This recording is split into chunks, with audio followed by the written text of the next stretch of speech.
그 예화집에 나오는 얘기 가운데 이런 얘기가 있습니다.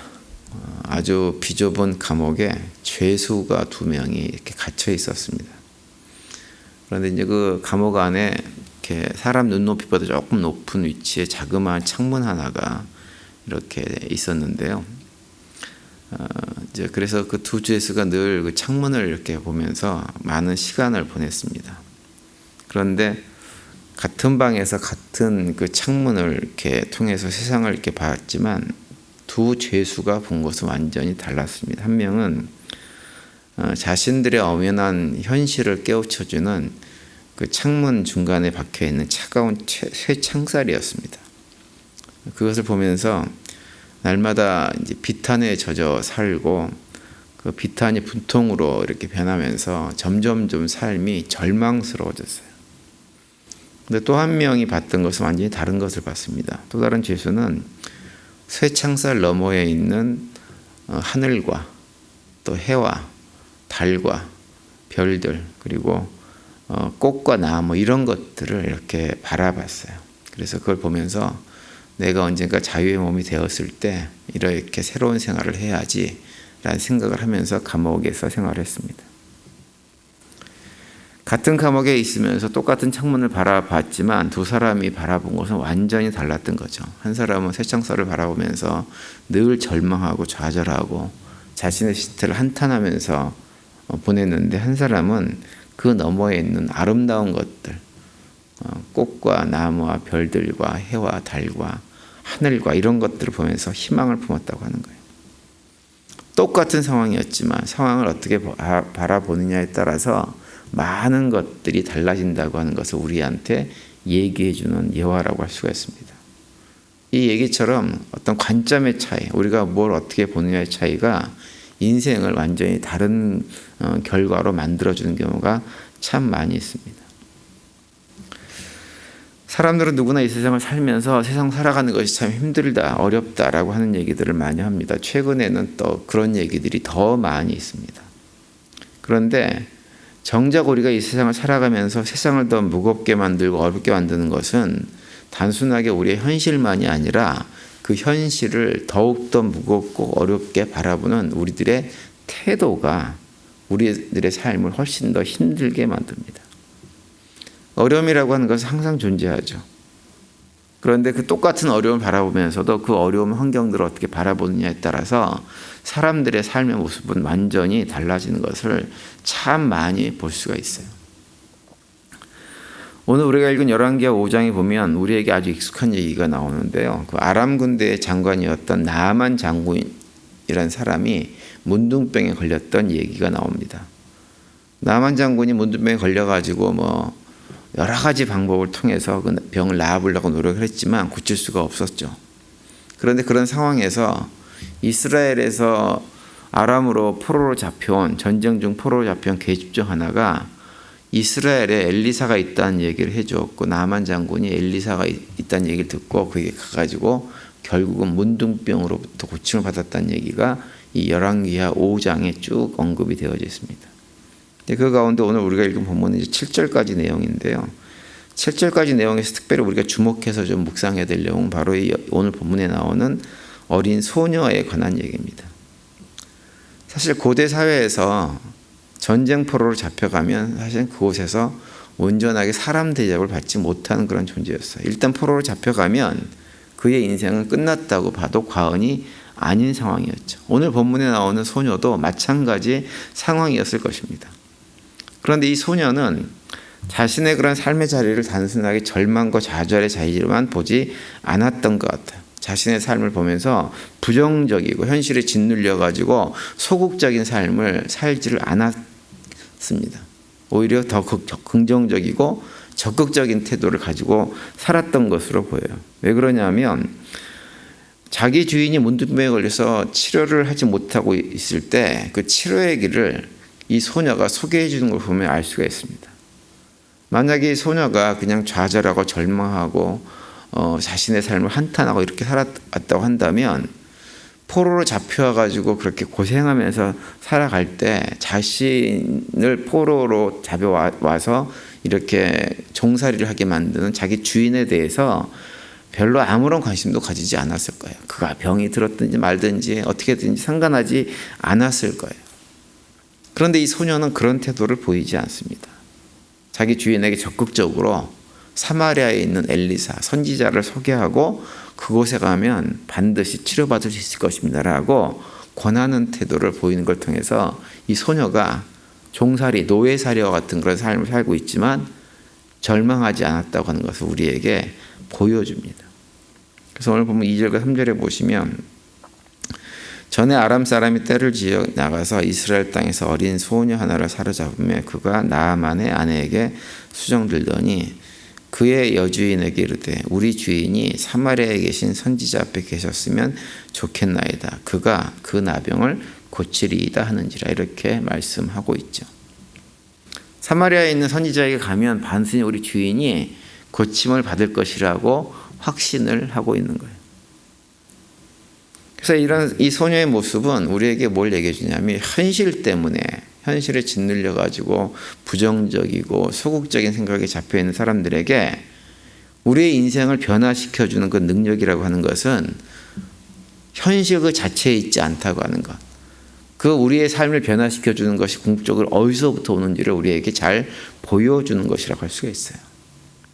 이 소녀는 비록 현재 상태가 포로의 상태이고 나만 장군의 집에서 어려운 고생들을 하면서 온갖 허드렛 일을 다 하면서 살아가는 참혹한 현실 속에 자기가 주어져 있지만 그리고 그 현실이 당장 바뀔 가능성은 전혀 보이지 않지만 그런 현실을 눈에 보이는 현실로만 바라보지 않았다고 하는 거예요. 인류 역사에 보면 성공하는 많은 사람들 가운데 때때로는 굉장히 많은 좌절과 절망과 자포자기를 해야만 하는 그런 상황들을 경험했던 마치 오늘 본문에 나오는 이 계집종 같은 그런 상황에 떨어져 있던 사람들이 굉장히 많이 있습니다.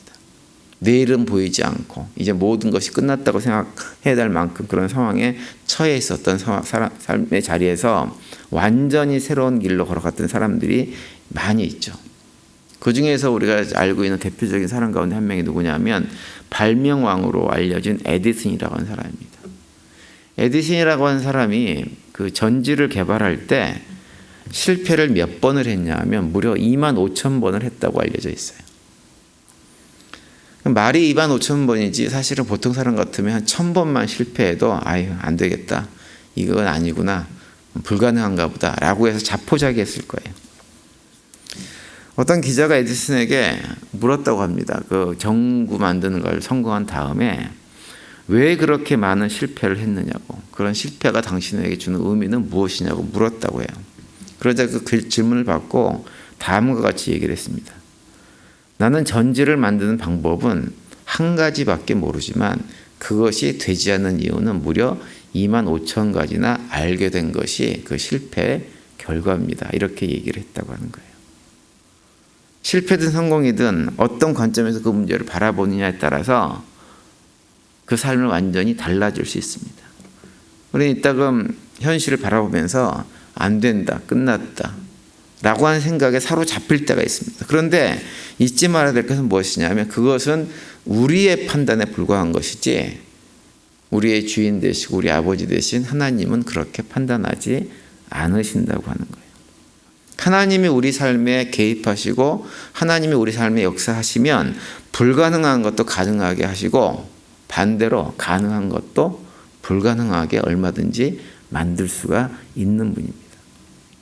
그래서 그 하나님에 대해서 그 이사야 선지자가 이사야 55장에서 이렇게 말씀을 하고 있죠. 여호와의 말씀에 내 생각은 너의 생각과 다르며 내 길은 너의 길과 달라서 하늘이 땅보다 높은 것 같이 내 길은 너의 길보다 높으며 내 생각은 너의 생각보다 높으니라 이렇게 말씀하세요. 너희들이 생각하는 것 같이 나는 그런 사람 존재가 아니라고 하는 거예요. 너희는 안 된다고 얘기하지만 안 되는 것이 아니라 얼마든지 될 수 있고 너희는 된다고 얘기할지라도 나는 그 일을 얼마든지 안 되게 만들 수 있는 분이다라고 말씀하고 있는 거예요. 삶의 자리는 늘 언제나 우리가 넘어야 될 벽들이 참 많이 생깁니다. 특별히 그 가운데 믿음의 길을 간다고 하는 것은 더 많은 어려움들을 우리가 살면서 경험할 수 있는 가능성이 많아졌다는 얘기예요. 왜냐하면 우리는 이 세상에 속한 사람들이 아니기 때문에 그렇습니다. 그런데 그 믿음의 길을 가면서 눈앞에 보이는 현실이나 어려움들이 있을 때 우리는 그 현실에 얽매여서 자포자기하고 좌절하고 살아갈 수가 없습니다. 왜냐하면 우리와 함께 하신 하나님이 계시기 때문에. 오히려 그 하나님을 바라보면서 하나님께서 인도해 주실 미래를 바라보며 오히려 소망 가운데, 기쁨 가운데, 감사 가운데 살아가는 사람들이 누구냐? 바로 우리 믿음의 성도들입니다. 오늘 본문에 나오는 소녀는 그것을 분명히 알았던 것 같아요. 그래서 이 소녀는 우리의 인생을 변화시킬 능력은 오직 하나님에게 있다고 하는 것을 알았어요. 그래서 아람의 많은 의사들이, 지식인들이, 기술자들이, 실력 있다는 많은 사람들이 그 아람 나라 군대 장관 나아만이라고 하는 사람이 걸린 병을 고치지 못했을 때, 문제를 해결해 주지 못했을 때 이 소녀는 그것을 알았어요. 이 문제는 하나님만이 고칠 수 있는 문제다라고 하는 걸 알고 그 사람에게 엘리사를 소개하는 일을 담대하게 합니다. 다시 말하면 나만 장군의 문제, 우리 인생의 해답이 이 세상에 있지 않다고 하는 거예요. 세상 사람들의 지식에 있지 않고 명예에 있지 않고 물질에 있지 않다고 하는 것을 이 소녀가 알았다고 하는 거죠. 나만 장군 입장에서는 눈여겨보지도 않았던 하나의 계집종에 불과했던 삶을 살았던 그런 소녀입니다. 그런데 이 소녀의 마음속에는 모든 문제 해결 답은 우리 하나님에게 있다라고 하는 것을 이 소녀는 알고 있었어요. 그러나 나만 장군은 몰랐습니다. 나만 장군도 몰랐고 아람 나라 전체도 몰랐고 했던 그 우리의 삶을 변화시킬 능력이 하나님에게 있다는 사실을 오직 이 계집종만 알고 자신의 주인을 하나님 앞으로 소개하는 일을 이 계집종이 했습니다.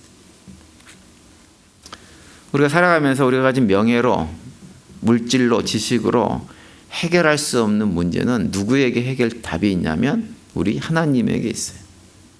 우리가 살아가는 삶의 자리는 늘 어렵고 힘듭니다. 항상 삶이 힘들게 돼 있어요. 힘들지 않을 때가 돌아보면 단 한순간도 없었지만 그 힘든 과정들을 선하게 인도해 주신 분 누구냐면 우리 하나님이세요. 하나님은 자기 백성들이 부르짖는 통곡에도 또 반대로 작은 신음에도 민감하게 반응하시는 분이 우리 하나님이세요. 그래서 예레미야 33장 3절에 보면 이렇게 말씀하죠. 너는 내게 부르짖으라. 내가 내게 응답하겠고 내가 알지 못하는 크고 비밀한 일을 내게 보이리라. 이렇게 우리에게 말씀을 해주고 있어요.